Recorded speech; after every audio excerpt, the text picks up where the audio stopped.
There was a phone in my freezer. And no, not mine. Hers. Wedged between a bag of cauliflower rice and a pint of that overpriced oat milk gelato she pretended to like. It was her old Samsung. The one she swore she lost last year during a solo hike to clear her mind. I found it by accident while looking for frozen blueberries. I stood there, freezer door wide open, frost curling around my bare feet, just staring at it. For a full minute, my brain couldn't process what I was seeing. And when it finally did, it didn't scream cheating or lies like you'd expect. No, it whispered, "Don't touch it." But of course I did. It was dead, covered in a thin layer of ice crystals. Like a relic, like it had been hiding, waiting. I wrapped it in a kitchen towel, set it on the counter, and stared at it like it might explode. She wouldn't be home for another hour. I had time. I found the old charger in a junk drawer, plugged it in. It took 14 minutes to get to 2%. That's when the notifications began to flood in. 417 unread messages. Not emails. Not spam. Texts. All from one contact. Saved under the name. Cactus. I don't know why that hit me so hard. Cactus. It felt smug. Intentional. Like a private joke I was never meant to understand. The kind of name two people use when they want to be caught, but only after it's too late to matter. I opened the first message. "Does he still think you're at yoga?" Faced with tears of joy. I opened another. "I dreamed about you again. You were wearing that silk thing and reading his old journals. Naughty girl." And another. "Don't forget to delete these. You never do." That's when my hands started shaking. Because I had journals. Kept them since high school. I wrote down everything. My ideas, my dreams, my nightmares. And now I realized they were gone. One by one. Over the past year. I kept blaming myself. Did I lend that one out? Maybe I tossed it during spring cleaning. Nope. She'd been giving them to him. Letting some stranger, some cactus, crawl through the softest corners of my head. My words. My thoughts. My pain. And suddenly, the $50,000 I invested into her women's tech wellness startup felt like just the tip of the iceberg. I didn't even know his real name yet. But I knew one thing. He wasn't just sleeping with my wife. He was dissecting me. And I was about to burn every bridge I ever built, just to watch him drown. I sat in the kitchen, the defrosting phone in front of me, screen dim, heart pounding louder than the old fridge buzzing beside me. The house was too quiet. Even the clock ticking on the wall sounded accusatory. I should have walked away. I should have waited for her to come home and asked, calmly, like a rational adult, about the phone in the freezer, the hundreds of messages, the mysterious cactus. But I didn't, because rationality had left the building the second I read that first message. The phone was at 8%. I tapped the screen again. It wanted a password. I almost laughed, not because it was funny, but because I knew her too well. She was clever in some ways, but not in the ones that mattered. She always used some variation of birthdays, names of pets, the cities we'd lived in. I tried my own birthday. Nope. I tried her dog's name from childhood. Nada. Then I remembered. She once joked that reversing things made them harder to guess. So I typed in my birthday, backwards. It opened instantly. I didn't know whether to feel flattered or humiliated. What greeted me wasn't just messages. It was videos. Dozens of them. All time-stamped. All tucked into a hidden folder inside the gallery app. The first one I clicked on was grainy, low light, filmed in what looked like a cheap hotel room. The camera faced the bed. She was in it. Not alone. I won't describe the rest. Not because I want to spare you, but because I can't even process it myself yet. What hit harder than the content was the angle. It wasn't filmed by a shaky hand. It was propped up. Staged. Like they were making a twisted little documentary. Like I wasn't even real to them. I clicked through more files. My hands were ice. Some videos were from months ago. Some days. The last one was just from 2 nights ago. That's when I noticed something worse than betrayal. In the background of the last video, there was a folder. A manila folder, sitting on a desk, clearly visible in the corner of the shot. It had a bright red label across the front, one I recognized instantly. It was from my home office. I blinked. Paused the video. Rewound. Zoomed. No mistake. That folder contained my old financial models, designs for a logistics automation patent I'd been working on in secret for over a year, something I never showed her. Never told her about. Kept locked away in a drawer. But there it was, sitting casually in the frame, like a taunt. That's when the walls of my reality began to crack. This wasn't just infidelity. This was surveillance. Espionage, even. And yet, the most haunting part of all was this. I still didn't know why. Why go to these lengths? Why humiliate me so thoroughly? Why record it, keep it, hide it in a frozen coffin between vegetables? I was still reeling when the front door creaked open. I panicked, locked the phone, slid it back into the freezer, slammed the door just as her keys jingled against the kitchen counter. She looked radiant, like betrayal didn't weigh a damn thing. She smiled at me, smiled, and asked, "Hey babe, you all right? You look pale." I nodded. Just tired. She kissed my cheek. Her lips were ice cold. And in that moment, I made a decision. I wouldn't confront her yet. Because now it wasn't about the affair. It was about what she took from me, and who she gave it to. I didn't sleep that night. Not a second. I lay next to her in bed, eyes wide open, staring at the faint shadow of the ceiling fan. It clicked in slow rotations, slicing the silence like a metronome, counting down to something I couldn't name. She slept like nothing had happened, mouth slightly open, one hand twitching in a dream I didn't want to know about. I kept waiting for her to mutter his name in her sleep. She didn't. She just snored, peacefully, like monsters often do. At 3:14 a.m., I got up and sat in my home office, lights off, screen dimmed, chewing a pen until it splintered in my mouth. I should have felt rage, or heartbreak, or shame. But instead I felt something I hadn't touched in years, clarity. That strange calm that settles in when you've accepted that you're no longer the protagonist in your own life. You're just something to be managed, a pawn to be placated, an obstacle to be worked around. And yet, she underestimated one thing. I may be quiet, soft-spoken, a little pathetic even, but I remember everything. Every login, every password, every hidden subfolder, every single document I ever stored on our shared network drive. And I knew exactly where to start digging. By 5 a.m., I had found a document that wasn't mine.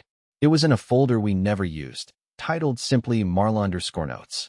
Nothing suspicious on the surface until I opened it. That's when things got weird. It wasn't a diary. It was a log. A cold, clinical, bullet-pointed list of my behaviors.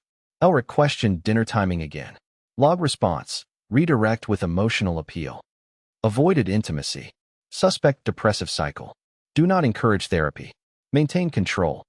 Mention patent model and sleep. Verify access to drawer. Retrieve second key copy before December 10th. I froze. My own name stared back at me like a stranger. These weren't love notes. They were instructions. Field notes from someone observing an animal they planned to dissect. I scrolled further. More logs. More details. She had been documenting my routines, my moods, even what books I was reading, and correlating them to specific events. There were even timestamps for when I was most pliable. That was the actual word she used. Pliable. And beneath it all, notes to someone else. See Update 47B. All green on Phase 2. Final model soon ready for handoff. See Cactus. I closed the laptop. My mouth was dry. My head buzzing. This wasn't about cheating. This was something else. Something planned. Structured. I had been a project. A phase. A damn experiment. And right then, in that tiny room lit only by the street lamp bleeding through the blinds, I whispered something to myself without meaning to. Why me? And then, I swear I'm not making this up, I heard a voice say back. Because you don't fight back. But I was alone in the room. At least, I think I was. That morning, I cooked breakfast like normal. She hummed some indie folk song she probably shared with him. Told me she might be out late. Client dinner. I smiled, nodded, kissed her forehead. And the second she walked out the door, I opened a new document. Title, Phase 0. Because now it was my turn. The first crack in her story came exactly 4 days after I started Phase 0. I had become an actor by then, full performance mode. Making coffee for her in the mornings. Watching reality TV with her at night. Kissing her goodbye on the porch and whispering good luck for her client pitches. She had no idea I'd seen the messages. No idea I'd copied every folder from her old phone, exported every video, screenshot every text. No idea that I was spending my days tracing her web, thread by thread, like a man unraveling his own noose. It started with the car. We have one of those tiny, beat-up hatchbacks that barely holds a Bluetooth signal, let alone secrets. She never liked driving it, said it made her feel too middle class, which is rich coming from someone who once bought a $90 candle because it was ethically hand-poured. So I was surprised when she took it out that morning instead of calling a car service like she usually did. She left the driveway at 9:17 a.m. I waited exactly 10 minutes, then ordered a ride to the industrial part of town where I knew the startup's warehouse was. The one she always said she had no access to because she was just handling branding now. Lie. The warehouse sat at the end of a fenced lot behind a row of derelict buildings, the kind of place where no one would question a scream. It didn't even have a nameplate, just a faded number stenciled on the door. I wasn't planning to go inside. Not yet. I just wanted to see who went in or came out. I watched from across the street, pretending to drink a smoothie I never ordered. At 10:46 a.m., a man exited through the side door. He was tall, thin, wearing an orange windbreaker that clashed so violently with the gray buildings around him. It looked almost intentional, like he wanted to be remembered. He lit a cigarette, slow, deliberate, then glanced across the street and stared directly at me. Not in a passing glance way, not a curious stranger kind of look. He knew who I was, and he smiled. Not a kind smile, not a polite one. The kind of smile you give to someone who's already lost but doesn't know it yet. He finished his cigarette and walked down the alley behind the building. I followed at a distance, every part of me screaming to turn around. He didn't look back. He walked like someone with time, with leverage, like he already had the next 10 moves mapped out. But then, just before he disappeared around the corner, he dropped something. It fluttered slightly in the wind. A small, folded square of paper. I waited 5 minutes before approaching, heart thudding like a war drum in my chest. I picked it up, unfolded it. Inside was a single printed photo, a still frame from one of the videos on Marla's phone, except this one had me in it, sleeping, in our bed, naked, vulnerable, unaware. And in the corner of the shot, standing in the hallway, barely visible in the shadows, was the man in the orange windbreaker. He had been inside our house. My knees almost buckled. On the back of the photo, written in all caps with a red Sharpie, were 3 words. Ask her why. I went home. Didn't speak. Didn't eat. Didn't breathe properly for hours. That night, Marla laughed at a meme on her phone and tried to show me. I smiled, pretended to care. She asked if I wanted to go out for brunch on Saturday. I nodded, said that sounded great. But inside, something was changing. I had thought this was about cheating. Then I thought it was about corporate theft. Now I wasn't sure if I was living with a traitor or a handler. The photo didn't leave my desk for days. I stared at it every morning like it might blink. The longer I looked at it, the more wrong it felt. Not just because I was asleep in the shot, vulnerable and exposed, or because the man in the orange windbreaker was inside my house, partially veiled in hallway shadows. What really unnerved me was how perfectly framed it was, as if someone had taken time to position the camera, as if someone knew exactly where to stand to capture both me and him in one clean composition. It wasn't an accident. It was a message, one meant to unseat me from reality, piece by piece. And it was working. By now, I'd stopped pretending to be okay. I'd created backups of every file from Marla's laptop, cloned her work email into an offline archive, and installed a silent tracker app on her phone. I knew where she was, who she texted, how many steps she took, and how long she lingered outside coffee shops she didn't even like. I had stopped being a husband a long time ago. I had become an archivist of my own ruin. It was during one of those tracking sessions that I noticed something strange. She was at a hotel downtown. Nothing unusual, considering her fake calendar was filled with phony business meetups and angel investor panels. But she was supposed to be on the 4th floor. Her phone's GPS pinged her on the 11th. I got there fast, dressed like a tech guy, hoodie, messenger bag, lanyard. No one questions a guy in a lanyard. I knew how these conferences worked. I used to be the one running them. I moved through the crowded hotel lobby like I belonged, catching the elevator just before the doors shut. Floor 11. One hallway. Soft jazz playing through the overhead speakers. Nauseating. I didn't see Marla, but I saw her name. On a badge. It was lying on the floor, just outside one of the side conference rooms. Marla Reyes, Loon Root Wellness. Clean font. Branded. But the badge photo? It wasn't her. It was someone else entirely. You know that moment when your brain slows down, as if it's buffering real life? That was me, kneeling in the middle of an empty hallway, staring at a plastic rectangle that shattered everything. The woman in the photo looked vaguely like Marla, but older, colder. Sharper cheekbones. Same last name. Different first. E. Reyes. Not Marla. E. As in Eden. Back at home, I dug through her documents again, this time with intent. I checked tax forms, contracts, invoices, anything she'd ever filled out where you couldn't fake the name. The deeper I dug, the more the story fell apart. She never legally changed her last name when we got married. Fair. But she also never used Marla on anything official. In every single legal record tied to the company, the wellness startup, or our supposed joint investments, she was listed as Eden Reyes. So who the hell was Marla? A nickname? A middle name? An alias? At 2:43 a.m. that night, after hours of silent panic, I called the only person I thought might know something. Rai, her co-founder. The guy who sent that cryptic text weeks ago and then vanished. The call went straight to voicemail. But 5 minutes later, he called me back. No greeting. No pleasantries. Just one sentence, whispered like he was in a room he wasn't supposed to be in. If you're calling me, it means she hasn't disappeared you yet. I froze. He continued, barely above a whisper. Look, whatever she told you, whatever you think this is, it's older than her. And it's not about the company. It's about you. You're the product. I tried to ask what he meant, but he hung up. Just like that. And I sat there, alone in the dark, with a badge that didn't belong to my wife, a photo of myself taken by someone inside my home, and the creeping realization that I hadn't just been lied to. I'd been invented. There's a theory I once read that says you can't trust memories formed under stress. That the mind doesn't record traumatic moments like a video camera. It scrambles them, edits the context, inserts meaning that was never there to protect you from collapse. I didn't believe it at the time. But now I wasn't sure anything I remembered had actually happened the way I thought it did.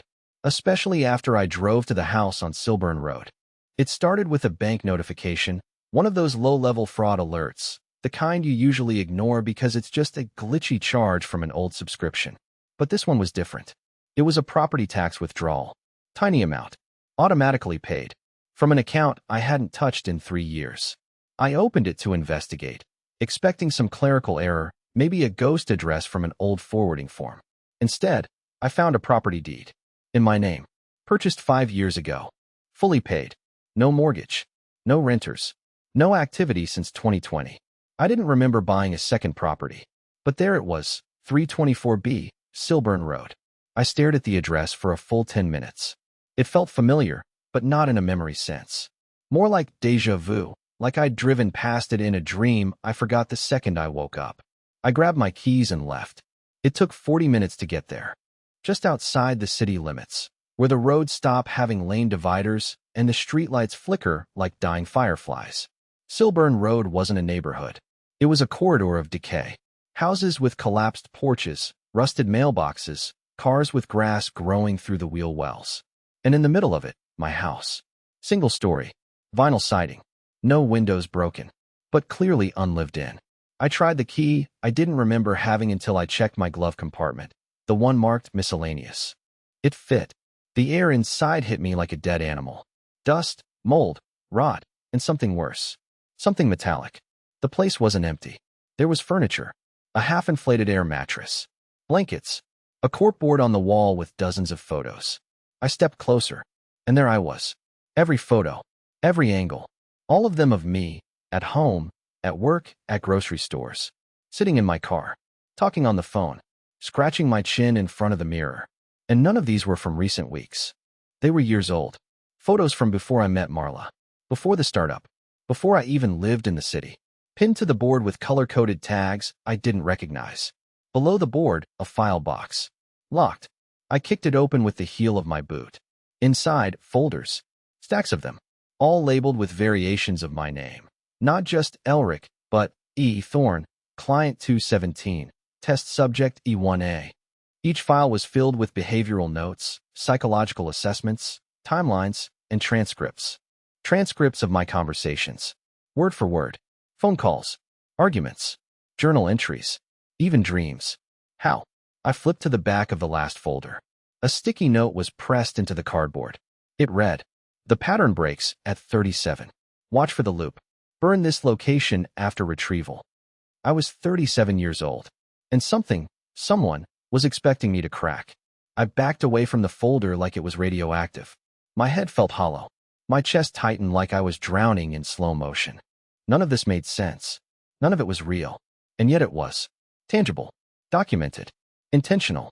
Before I could process it further, I heard a sound outside. A car door. I ducked under the window and peered through a crack in the blind. It was her. Marla. She was standing by a black sedan, phone to her ear, scanning the street like she knew exactly where I'd be, but didn't expect me to get there first. She looked different. Harder. Colder. Like the version of her in the conference badge photo had come to life. And in her hand, she held a small black device. A remote. She pointed it at the house. I didn't wait to find out what it did. I bolted out the back door, scaled a fence, tore through a line of overgrown brush, and didn't stop running until I reached a gas station with people, cameras, and witnesses. 10 minutes later, as I caught my breath behind the ice machine, I heard the boom. Not loud, but final. When I returned the next day, 324B, Silburn Road was gone. Burned to the foundation. Declared accidental electrical fire. Nothing left. Except now, someone knew I remembered. And I wasn't just being watched anymore. I was being hunted. After the fire, I stayed in a 24-hour diner for 2 days. I told the staff I was between moves, which wasn't a lie. I ordered coffee by the hour and stared blankly at the weather radar, playing silently on a corner-mounted television. I didn't shower. I barely ate. I didn't sleep. Every time the bell above the door jingled, I clenched my fists beneath the table, waiting to see a pair of boots or an orange windbreaker, or worse, her. But she never came. Nobody did. And somehow, that was worse. They weren't coming to kill me. Not yet. They wanted me disoriented, floating. They wanted me to spiral just far enough that I'd walk myself right into the next trap. So I stopped waiting. I started digging again. This time through the only source I hadn't touched yet. My own company. Before all this, I ran a logistics automation firm. Nothing flashy, nothing illegal, or so I thought. But the last 6 months, things had started to change. Staff getting reassigned without warning. Clients requesting features I never approved. Servers going down at night and rebooting with patches I hadn't authorized. I chalked it up to scale issues. Growing pains. I was wrong. I logged into our developer portal and ran a trace on internal IP access. One device, unregistered, had been pinging the servers from a location that didn't make sense. Not a residential address. Not a data center. A municipal transit hub. An old train station downtown, mostly decommissioned. Half the platforms had been bricked over. No public access after 10 p.m. But the access pings were always between 2 and 4 in the morning. That's when I knew I had to go down there. I waited until 3 a.m. Exactly, parked a block away, and hopped the chain-link fence behind the rear loading dock. My flashlight barely pierced the darkness. Every footstep echoed like a gunshot. The place was dead silent. Even the rats avoided it. I found the service stairs behind a corroded boiler and followed them 2 levels down. Past graffiti, past rusted gates, past walls lined with posters for train routes that hadn't existed since 2009. At the bottom, I found a keypad. Not a rusted one. Not abandoned. This one was new. Sleek. Wireless. No label. No dust. I took a wild shot, tried my birthday backwards again. It worked. The lock clicked open with a low mechanical groan, and the door pulled inward automatically, revealing a narrow, dim hallway. Walls painted white, floors smooth, not dusty or abandoned at all. I stepped inside. What I found wasn't a basement. It was a lab. Rows of desks. High-end servers. Walls covered in foam acoustic tiles. Surveillance monitors. And in the center of the room, a glass panel embedded in the floor, revealing a lit chamber beneath it.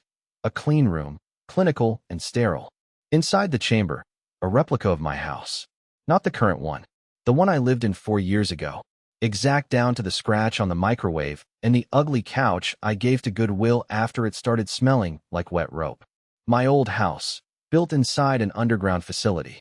That's when I saw the monitors shift. Each one began displaying footage of me. Not live footage, past moments. Weeks, months, even years ago. Some I remembered. Some I didn't. All from perspectives I couldn't explain. Footage from angles inside my bedroom. Footage from the inside of my car. Footage from inside my head. One screen showed a memory I had as a child, Something I never told anyone. Something buried so deep I could barely recall it myself until that moment. A flash of light. A scream. A hallway I didn't recognize. Me, curled up in a closet, clutching a plastic toy dinosaur. How the hell did they have that? Then the lights above me changed, soft white to pulsing red. A voice came through a ceiling-mounted speaker. Male. Calm. Professional. You weren't supposed to access this level. I froze. The door behind me hissed shut. I tried it. Locked. The voice again. You've made excellent progress. But it's time to move you to phase 3. I shouted, demanded to know who they were, what this was, why they were inside my life, my mind, my marriage. The voice responded with a low, almost apologetic sigh. Elric, you're not a husband. You're not a victim. You're not even Elric. Then the floor beneath the glass chamber began to sink, slowly, revealing a spiral staircase leading even further down. The screen in front of me blinked to black, then displayed a single message. Descend to remember. The stairs spiraled endlessly. Each step deeper felt like stepping through layers of memory. Not metaphorically, literally. The temperature changed. The air got thinner.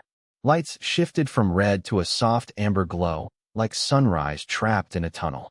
I stopped at the bottom, where a final door stood slightly ajar. No lock. No keypad. Inside was a room that bent physics. No corners. Every edge was curved. Walls, ceiling. Even the floor softened into itself like the inside of a shell. No shadows. Just a uniform, gentle light. The hum of air circulation. The distant tick of something alive, but not human. And then I saw her. Not Marla. Eden. She sat on a white chair beside a low glass table, hands folded. Calm. Not startled to see me, as if I was exactly on time for an appointment I never agreed to. She wore no makeup. No jewelry. Her hair pulled back, plain and clinical. She smiled, sadly, like a nurse about to deliver news no one wants to hear. Do you remember yet? She asked softly. I didn't answer. She nodded as if I had. Then she told me everything. I wasn't part of some government conspiracy. I wasn't a test subject of some alien technology. It wasn't even corporate espionage. It was something simpler and more terrifying. I had checked into a trauma recovery program 7 years ago. After the loss of my brother, a fire, a house collapse, one I barely escaped. I had volunteered for an experimental treatment designed to rebuild broken neural pathways using immersive, adaptive memory simulation. In short, they built a false life around me to protect my brain from what it couldn't yet process. I had been living in a designed world, one tailored to me, one monitored, updated, recalibrated every time I reacted incorrectly or showed signs of collapse. Eden, the woman I knew as Marla, was part of the team. Her role was to build intimacy, trust, emotional connection. Not to hurt me, but to hold me together until I could hold myself. But something had gone wrong. I adapted too well. I began noticing cracks, inconsistencies. My brain started rejecting the simulation and then turning it into a conspiracy because that was the only way it could explain the inconsistencies without breaking. My mind created cactus. It reinterpreted every cue, every deviation, every adjustment as betrayal. But it was healing. That was the sign. I had climbed out of the simulation, not by accident, but because I was finally ready. Eden reached into a drawer beneath the curved table and pulled out a single photograph. It was me and my brother. Younger. Real. Smiling. Sitting on the hood of our dad's old truck. Legs dusty, skin sunburnt, arms locked like we had never imagined we'd be apart. I hadn't seen that photo in over a decade. Because it was real. She stood, placed the photo in my hand, and said, "It's time now. You don't need this place anymore." And just like that, the walls of the curved room faded. Not collapsed, not exploded, just dissolved into color and light, like a sunrise through fog. I woke up in a real bed. A hospital room. White walls. A window. A real window, with real sun pouring through. No voices. No hidden cameras. Just the beep of a heart monitor and the smell of flowers on a nearby table. Over the next 2 weeks, I underwent reorientation therapy. Gentle. Slow. No rush. My real name was Elric Thorne. That part was true, but I'd been in recovery for years. The fire, the coma, the memory fragmentation, all real. But now, the pain no longer ruled the system. I could carry it. I visited my brother's grave. I started reading the journals I'd written before the collapse. They were clumsy, sad, and beautiful. Honest. 3 months later, I walked past a woman at a bookstore. She looked like Marla, not exactly, but enough that it made me pause. She smiled.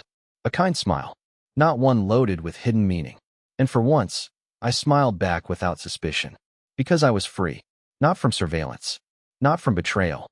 But from the story I had told myself, that I was broken beyond repair. And in the end, I wasn't the victim, or the experiment, or the product. I was the author. And the next chapter? That one's mine to write.